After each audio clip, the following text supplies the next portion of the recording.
ডিসকাশনটা করতেই হচ্ছে, কারণ একটা ডিসকাশন কিছুক্ষণের মধ্যেই অনুষ্ঠিত হবে রাজধানীর অভিজাত হোটেল ইন্টারকন্টিনেন্টালে, যেখানটায় মোটামুটি 16 জন থাকবেন।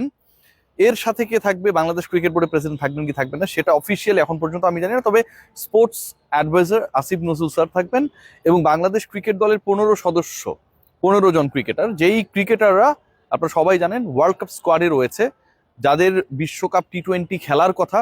যে বিশ্বকাপ টি-20কে ঘিরে অনেক ধরনের জলঘোলা হয়েছে, বাংলাদেশ শেষ পর্যন্ত যাবে কিনা আর হয়তো 2 থেকে 3 ঘন্টার মধ্যে আমরা অফিসিয়াল অ্যানাউন্সমেন্টটা পেয়ে যাব। বাট এখন পর্যন্ত আমরা ধরেই নিচ্ছি বাংলাদেশ হয়তো যেতে চাচ্ছে না, অথবা আমরা এটাও ধরে নিতে পারি যেহেতু লাস্ট ডে, মানে আপনার ডিসিশন জানানোর যে লাস্ট ডে এবং সেই লাস্ট ডে লাস্ট আওয়ারটা হচ্ছে 5টা পর্যন্ত, 3টার দিকে মিটিং কল করা হয়েছে with the cricketers and the sports advisor. Last আওয়ারের ডিসিশনে কোনো মিরাকল ঘটতেও পারে। আমি আলোচনায় যাচ্ছি কেন এই ডিসকাশন, এই 24 ঘন্টা কিভাবে বাড়লো সেখানটায়ও একটা বড় ধরনের ঘাপলিং রয়েছে, সেই আলোচনা আমি করছি। তবে তার আগে একটা ব্যাপার, কিছু প্রশ্ন আমি করতে চাই। প্রথম কথা যেটা, সেটা শুরু থেকে আমি বলে এসেছি যে আমরা আসলে আমাদের ডিগনিটিকে স্যাক্রিফাইস করে ইন্ডিয়ায় গিয়ে খেলবো, এটার আমি পক্ষে না। কিন্তু আমি ইন্ডিয়ায় গিয়ে খেলবো না মানে বিশ্বকাপ খেলবো না, এটার আমি বিপক্ষে। আমি তো বিশ্বকাপ খেলতে যাই। এখন বাংলাদেশ যেহেতু গত 4 তারিখ থেকে জানে যে সে ইন্ডিয়ায় গিয়ে খেলবে না, তার মানে অপশন বি, যে ইন্ডিয়ায় গিয়ে না খেলার মানে হচ্ছে অন্য কোথাও গিয়ে খেলতে চাই, সেটার জন্য বাংলাদেশ ক্রিকেট বোর্ড ডিপ্লোমেসিতে কতটুকু সাকসেসফুল ছিল? একদমই জিরো। পাকিস্তানের সাপোর্ট ছাড়া কারো পাইনি এবং সবগুলো দেশ মনে করে ইন্ডিয়ায় কোনো নিরাপত্তা হুমকি নেই। সবগুলো দেশই মনে করে এক্সেপ্ট পাকিস্তান, বাংলাদেশ তারা যদি খেলতে কোনো ধরনের ঝামেলা তৈরি করে, ফাইনাল ডিসিশন যদি হয় এরকম not to travel to India, then একে রিপ্লেস করে অন্য দলকে সুযোগ দাও। 14-2 ভোটের ব্যবধানে বাংলাদেশ যখন হেরে গেল, তার মানে ইন্ডিয়ায় গিয়ে খেলবো না যে শক্তি নিয়ে বাংলাদেশ ক্রিকেট বোর্ড বলেছিল, ঠিক তার থেকে ভয়ঙ্কর দুর্বলতম এই ক্রিকেট বোর্ডের ডিপ্লোম্যাটিক অবস্থান। অন্য কোনো বোর্ডকে আমরা পাশে পাইনি। আমরা হেরে যেতেই পারি, বিসিসি এর সাথে আমরা পারবো না, আইসিসির সাথে আমরা পারবো না, একসেপ্টেড। বাট 5টা ভোটও যদি পেতাম, একটা সান্ত্বনা থাকতো যে Bangladesh cricket board had tried. Pakistan বাংলাদেশের সমর্থনে ভোট দিয়েছে, এটা বলার আগে 3বার ভাবুন যে পাকিস্তান আসলে বাংলাদেশের পক্ষে ভোট দিয়েছে নাকি ভারতের বিপক্ষে দিয়েছে। আমার কাছে মনে হয় দ্বিতীয়টা হচ্ছে অনেক বেশি সত্য, যে তারা বাংলাদেশের জায়গায় যদি সোমালিয়া উগান্ডাও হইতো, পাকিস্তানের ভোটটা তারাও পেত, যেহেতু অবস্থানটা হচ্ছে ওই সোমালিয়া বা উগান্ডার ইন্ডিয়ার এগেনস্টে, বিসিসি এর এগেনস্টে। হিসাব খুব ক্লিয়ার। সো পাকিস্তান আসলে বাংলাদেশের পক্ষে ভোট দেয়নি, পাকিস্তান দিয়েছে ভারতের বিপক্ষে ভোট, এবং ওই একটা ভোটের কারণে আমাদের ভোট সংখ্যা হয়ে গেছে 2। যেই প্রশ্নটা আমি করতে চাই সেটা হচ্ছে এই মুহূর্তে ক্রিকেটারদের সাথে স্পোর্টস অ্যাডভাইজারের মিটিংটা কেন? এটা আমার কাছে মনে হয় খুব legit and valid question. Bangladesh cricket দল ভারতে যাবে না, স্পোর্টস অ্যাডভাইজার জানুয়ারি মাসের 4 তারিখে তিনি এই ঘোষণাটা দিয়েছিলেন।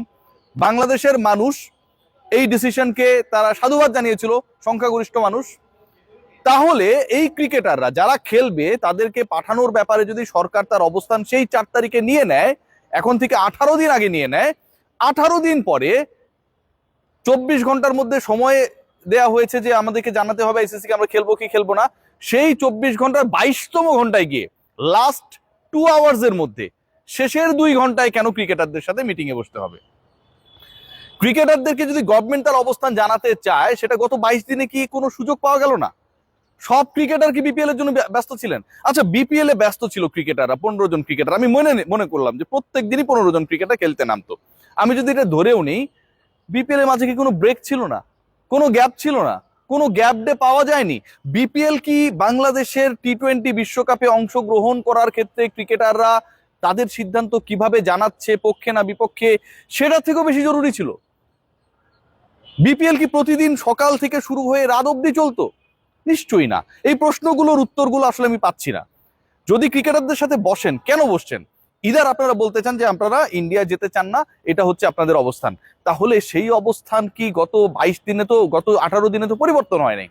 লাস্ট 18 দিনের একদিনও বাংলাদেশ সরকার বাংলাদেশের ক্রিকেটারদের সাথে, যারা খেলেই বাংলাদেশ কোয়ালিফাই করেছে টু দ্য টি-20 ওয়ার্ল্ড কাপ, বসার সুযোগ পেল না।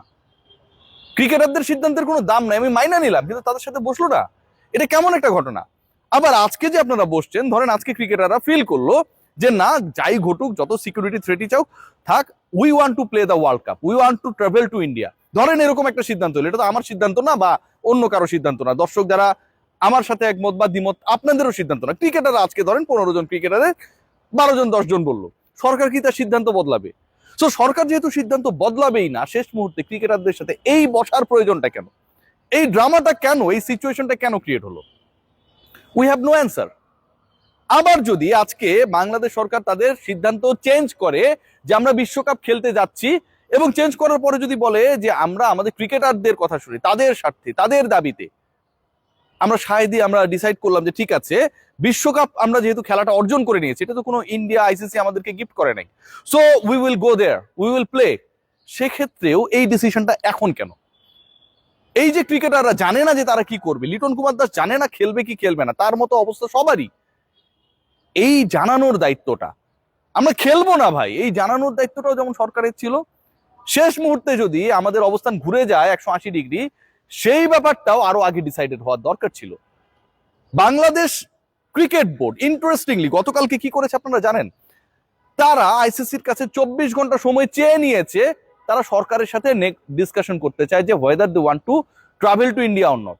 বাংলাদেশ ক্রিকেট বোর্ড কেন তাহলে হচ্ছে সরকারের সাথে ট্রাভেল করতে, মানে আলোচনা করতে চাইলো, এটাও আমার মাথায় ঢুকে না। খেয়াল করে দেখুন, বাংলাদেশ ক্রিকেট বোর্ড তো বারবারই বলছে যে আমরা ইন্ডিয়া গিয়ে খেলবো না, সরকার বলছে আমরা ইন্ডিয়া দল পাঠাবো না। তাহলে বাংলাদেশ ক্রিকেট বোর্ড আইসিসির কাছে যখন ভোটে হেরে যায়, শোচনীয়ভাবে জামানত বাজেয়াপ্ত হওয়ার মতো একটা অবস্থা হয়ে যায়, ঠিক তখনই বাংলাদেশ ক্রিকেট বোর্ড এরকম যখন একটা ঘোষণা করে, এরকম একটা সময় চেয়ে নেয় আইসিসির কাছে যে ভাই আমাকে 24 ঘন্টা একটু দাও, আমি একটু সরকারের সাথে আলোচনা করে নিই। তার মানে কি দাঁড়ায়? ইদার সরকার বলবে যে ঠিক আছে ইন্ডিয়া গিয়ে খেলো, এটার আশায় কি বুলবুল ভাই সেই সময়টা চেয়েছে? আর যদি সরকার বলে যে না ইন্ডিয়া যাওয়ার দরকার নেই, আগের অবস্থানই ক্লিয়ার থাকবো, তাহলে সরকারের ওই অবস্থান জানার পরেও তাদের সাথে কি আলোচনা করতে চায় বুলবুল ভাইরা, এটাও আমার মাথায় ঢুকে না। সবচেয়ে আমার কাছে ডিসগ্রেসফুল মনে হচ্ছে যে যেই ক্রিকেটাররা বাংলাদেশের বিশ্বকাপ খেলবে বা খেলবে না, 15 সদস্যের ওই দলটাই তো খেললে খেলতো, না খেললে খেলবে না, সেই ক্রিকেটারদেরকে আপনারা ডাকলেন চেয়ে নেয়া 24 ঘন্টার 22 ঘন্টা পেরিয়ে যাওয়ার পরে। এবং কেন ডাকলেন এটা আমাদের কাছে ক্লিয়ার না। সিকিউরিটি থ্রেট রয়েছে, ইন্ডিয়ায় আমরা যাব না, ওখানটায় গিয়ে তাদের জীবন বিপন্ন হতে পারে, এই আলাপগুলো কেন এই মুহূর্তেই করতে হবে? এই আলাপগুলো কেন আরো 2 দিন 3 দিন 5 দিন 7 দিন, কত 18 দিনে কোন একটা দিনে হইলো না? আমার অবস্থান নিয়ে, আমার বক্তব্য নিয়ে অনেকেই দ্বিমত পোষণ করবেন, কিন্তু আমার কাছে মনে হয় যে এটা খুবই লেজিট পয়েন্ট।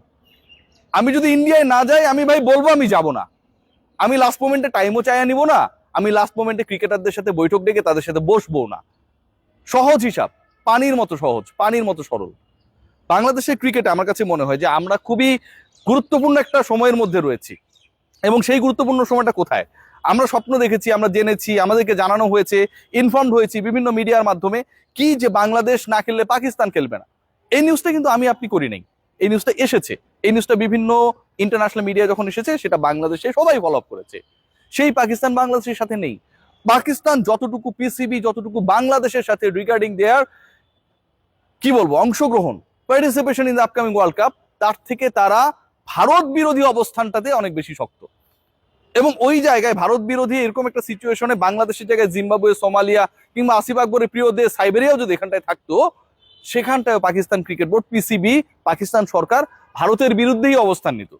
বাংলাদেশ বলে এক্সট্রা পিরিত, ভালোবাসা, সম্পর্কের জায়গায় উষ্ণতা কোনোটাই না রে ভাই। শেষ পর্যন্ত কি হয় দেখার। তবে আমার কাছে মনে হয় বাংলাদেশের ক্রিকেটে খুবই খুবই ভয়ঙ্কর একটা সময় অপেক্ষায় সামনে। Take care.